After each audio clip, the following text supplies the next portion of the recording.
Hey there friends, in this video I'm going to be showing you how to convert your photos from colored to black and white using Affinity. So I've got a raw photo loaded in here and I'm just going to quickly crop it to fix the framing and maybe make a few exposure and color adjustments.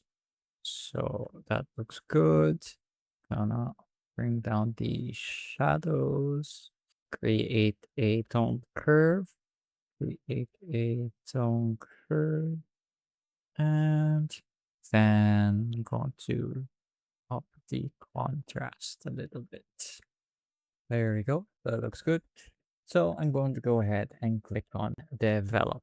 So once that's done, you should load into the retouching studio automatically. If you don't see it at the top or it redirects you somewhere else, you can click on this context menu right here and turn it on so that it is loaded into your quick toolbar.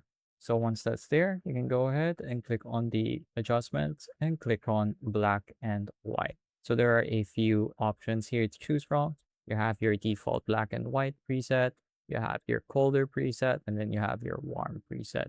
So you can choose which one you'd prefer, or you can start with the default and start color grading yourself from there. So let's say I want to make the blues in the picture very dark. There we go. That's how I would do it. And the reds, maybe not the reds, maybe the cyans as well and the magentas. There we go. So now the subject stands out a lot better compared to before.